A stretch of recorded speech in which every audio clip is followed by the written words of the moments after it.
Hey guys, what's going on? Blaine back for another Netflix review, and today I'm going to be talking about a family.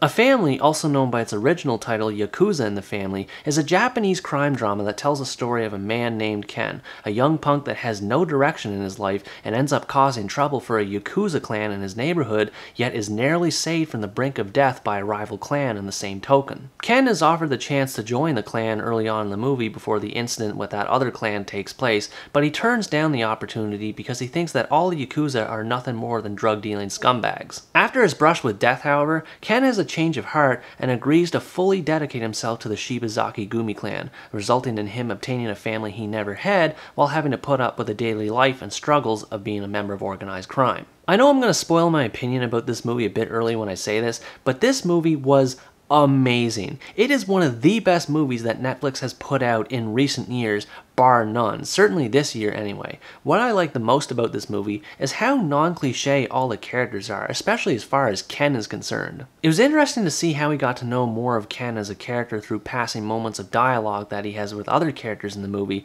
specifically with regards to how his father was previously a member of organized crime and how he was addicted to drugs and why Ken is so against them to begin with. Having those passing moments of dialogue was a great way to get us introduced to Ken as a character, as well as to get more backstory about him in a more natural way, as opposed to just throwing everything out in one scene of exposition. The way how his relationship changes with the Yakuza throughout the story is probably the best feature that this movie has going for it. He starts off being a complete thug in every sense of the word, just has no respect for rules or society at large, and by the second act of the movie, he turns over a new leaf completely. Well, maybe not completely. He still retains shades and elements of who he once was before joining the Yakuza clan, which reflects the fact that he still has a lot of growing up and settling in to do before becoming the character that he ends up becoming towards the end of the movie. In fact, one could argue that he follows the code of the Yakuza to a fault, as that code is the only sense of stability that he's ever had in his life, and he's unable to adapt as the Yakuza starts to become increasingly irrelevant through the passage of time in the movie's events. I just loved seeing Ken's transformation in this movie. I don't want to say much more about it without spoiling things, but it is definitely the biggest highlight that this movie has going for it. There are other great characters involved in Ken's journey throughout the movie as well. The Shibazaki boss was an excellent father figure for him in this regard. Shibazaki is portrayed as an old man who's stuck in his ways and refuses to adapt, which results in a lot of bloody conflicts between his clans and other clans in the movie, and it was interesting to see how he dealt with the conflict of it all while trying to remain a positive role model for Ken at the same time. I also really like Nakamura in this movie. He was the lieutenant for the Shibazaki Gumi clan. He doesn't really appear in that many scenes in the movie, so I don't have a whole lot to say, but in the few scenes that he is in, it was interesting to see how he developed a rivalry of sorts with Ken in the movie, as they're always trying to one-up each other, yet by the end of the movie they pretty much become blood brothers. One more character I'll mention in this review is Yuka, also known by her hostess named Miyuki.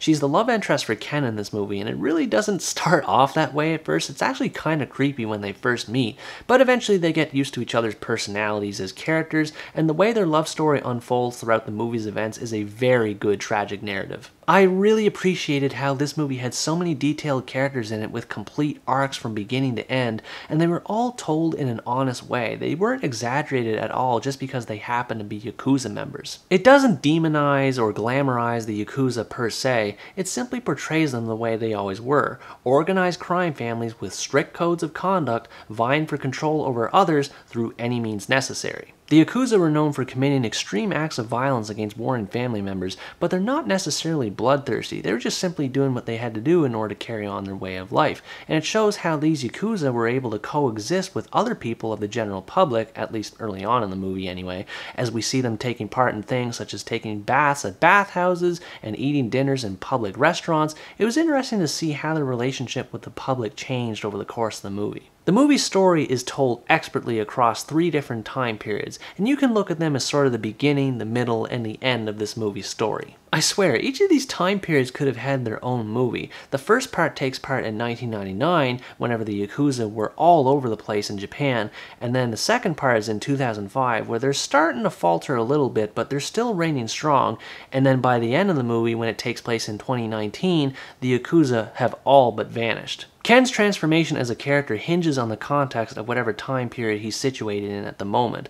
Both the settings and events around him and his environment, as well as his advancing age in the movie itself, contribute to his rise and downfall as a member of elite society. And as I said before, the way his transformation happens on screen is nothing short of fantastic. Even though this movie doesn't really sensationalize the Yakuza all that much, it definitely doesn't shy away from the violence. It has its fair share of bloody scenes here and there, though they all do have a point to them in the end. Again, going back to Ken's transformation as a character, he starts off in the movie very unhinged and just kills off some random Yakuza member, all because they're making a noise disturbance at the restaurant he happens to be eating in, and he does it all without a second thought. Ken mellows out a bit in the second act of the movie. Although his temper does get the best of him at times, he never really kills unless it's part of the job and absolutely necessary. By the third act, Ken is pretty much shied away from all violence and even encourages other characters to stay away from violence as well, as is the case for one specific character that we see early on in the first act of the movie,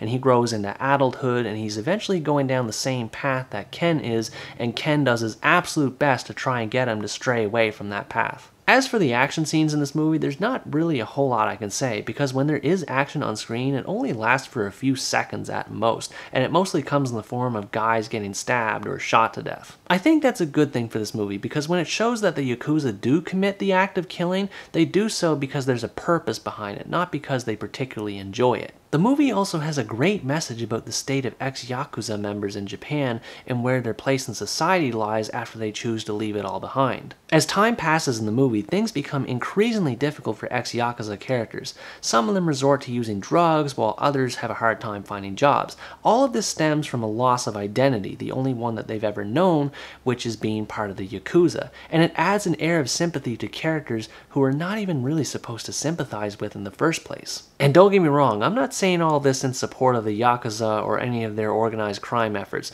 I'm just saying that I appreciate how the movie humanized its characters and made them out to be otherwise ordinary people for the most part that were just looking for a place to belong. Overall, A Family is an amazing story about fatherhood, brotherhood, and loyalty that I can't recommend enough. You simply have to watch this movie. If you're looking for a family-oriented drama that has a darker, violent side to it and has a serious message about where criminals fit in society, this movie is mandatory viewing. I think Ken's transformation in this movie will go down in history as one of the all-time great character arcs in all of Japanese cinema, and all of the other things that are part of this movie are icing on the cake. Anyways guys, that's going to wrap up my review of A Family. Thanks for watching this video, I hope you enjoyed it, and as always stay tuned for the next part, where next time I review the American rom-com Good on Paper. Bye bye!